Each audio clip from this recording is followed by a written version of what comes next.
would not be possible if consciousness was limited to our brains. We also have mystical experiences. You're watching the Spotlight Network, starring Hollywood's newsman, Logan Crawford. They now believe a single member. He works with TV and film legends. And now, Logan's shining the spotlight on the world's top emerging authors and creators. International were abducted. This is Spotlight with Logan Crawford, streaming on Roku, Apple TV, and Amazon Fire TV. I'm Logan Crawford, and right now on Spotlight, I've got a question for you. What if divine encounters were not fiction, but in fact, fact? The name of the book we're talking about today is Encounters with God. It's written by a terrific author, a great guest. His name is William Dorrance. And in the book, he boldly explores the mysteries of faith, consciousness, and the afterlife through real-world evidence and spiritual insight. This thought-provoking work investigates why God communicates with humanity, the truth behind near-death experiences, and the reasons science and religion often ignore the most compelling signs of a spiritual reality. We're delighted to have this very talented author join us here today. We thank the team at Mainspring Books for helping us put him on TV today. And we ask viewers like you to support authors like him by subscribing to our channel and by purchasing his powerful book. The links are below this interview. Bill, thank you so much for joining me here today. Well, thank you. I hope I can speak about my book half as well as you just did in introducing it. Thank you. Well, thank you so much. You did a great job writing this book. It's eloquent, it's articulate, and it's right on the spot. Let's talk to us a little bit about how your book bridges the gap between faith and science. Well, we all have or live in two different worlds. Excuse me for scratching, but we live in an external world of people, places, and things, and we share those experiences with others, and they can be validated. But we also live in an internal world. We think of that internal world as our thoughts and our emotions, but that internal world can also, besides dreams and nightmares and daydreams and things that aren't particularly weird or strange, we can have psychic experiences which actually can be validated or proven that they legitimately refer or reveal capabilities of our brain that would not be possible if consciousness was limited to our brains.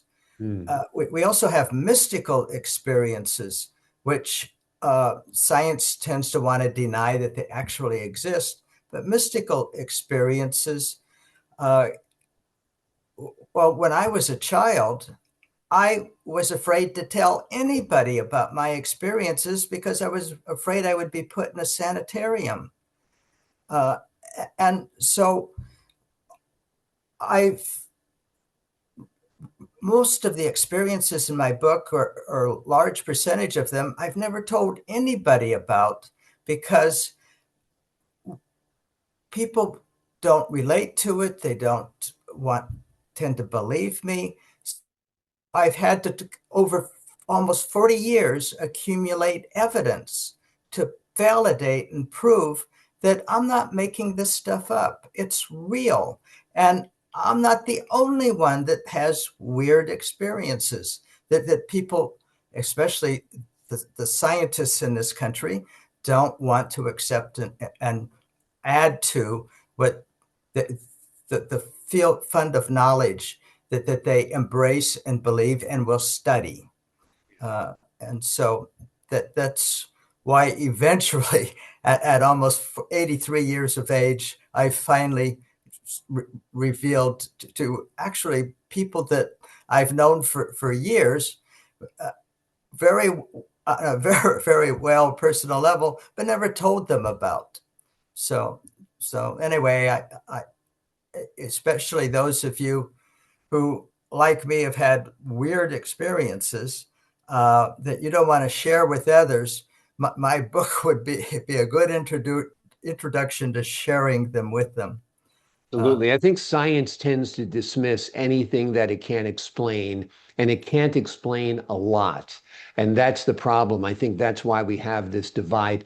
Talk to us a little bit about one of those weird experiences that you had that is significant, that you feel would be dismissed by the medical community or the scientific community, but you know is real and had a profound impact on you. Well, one of the first really profound experience is the one that I was probably the least inclined to want to share with my dad, who was an atheist.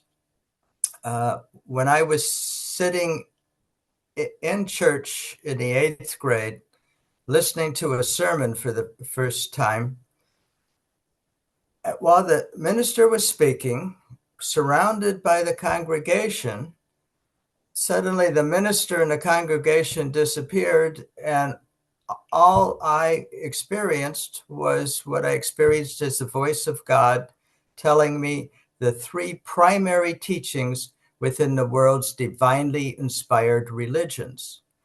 Well, what that voice told me was completely conflicted with what the minister was saying. And I don't have the world's greatest memory, but strangely enough, I remembered word for word exactly what I heard for over 20 years before suddenly I was embraced with metaphysical books that were telling me the same things that what I interpreted as the voice of God told me. And I prayed when I was 15 years old after reading quotes of Jesus in the New Testament. I prayed to be led to a divinely inspired person like Jesus. I assumed that because there's millions, billions of people on the planet, there must be at least one person on the planet that would be like Jesus. And I went through a whole series of weird experiences, which ultimately led me to such a person.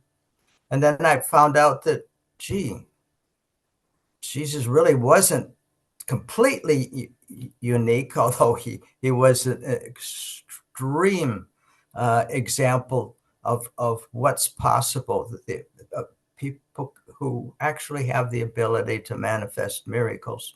Yeah. But he, I eventually discovered that finding people who can provide you with divinely inspired teachings or wisdom is not really all that hard to do.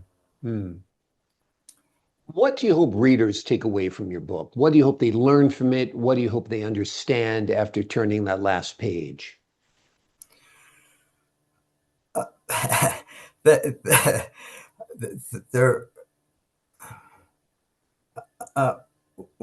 Well, because my father was an atheist,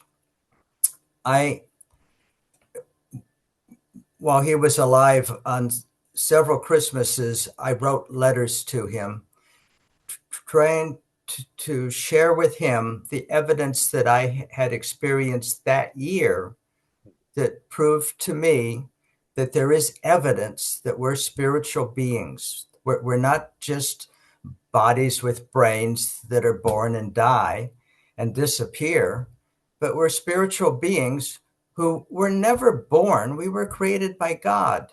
We're spiritual beings that when the body dies, we continue. And so I wanted to share those insights with my dad. Well, after a few Christmases of doing this, he told me, don't ever send me one of those letters again. But that desire to be able to reveal to atheists and agnostics that instead of being afraid of finding out what's real about you, which is what I experience when I try to share any of this with somebody else who doesn't believe, they act like they're afraid. But instead of being afraid, embrace it, read my book, and you find out that there's plenty of evidence that you're a spiritual being. And at the back of the book, there's a section for further study, which guides you to other sources of information and evidence that, and ways of proving to yourself in an experiential way that you're a spiritual being. Exactly. Don't be afraid of what we don't understand. Embrace it, and then perhaps you'll have a better understanding of it. I think that's important, and I think that's what your book highlights. We have about 1 minute left. I want to ask you about near-death experiences. They seem to be key in bridging the corporal world to the spiritual world. Talk to us a little bit about that. Well, it's one of the examples that I have in the book of where science, in my opinion, has proven that we're spiritual beings, that the basically the dogma that students are taught, especially when they enter a science discipline, is simply not true.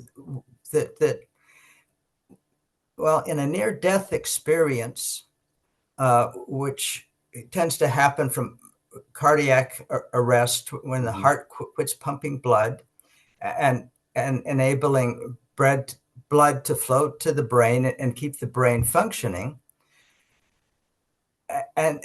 So in a near-death experience, so far as science could say, the person should not be conscious.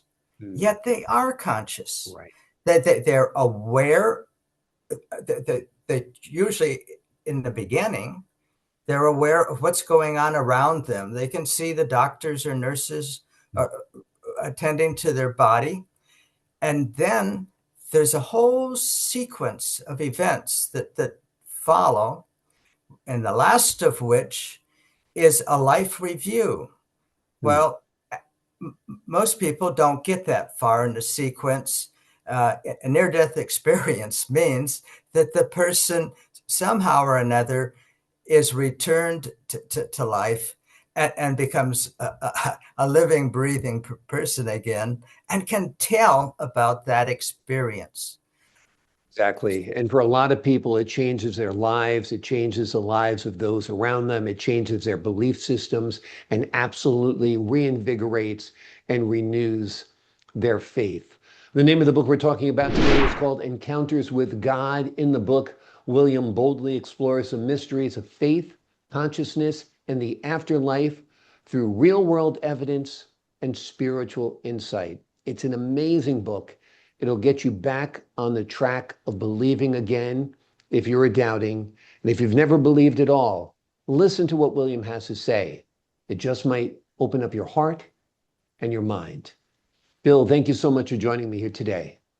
Oh, thank you, Logan. I really appreciate it. And I wish I was able to speak as eloquently as you do. Well, I appreciate that, sir. You speak very eloquently and you write beautifully as well. This book is highly recommended. To the folks at home, I'm Logan Crawford, thanking you for your time this time. Until next time.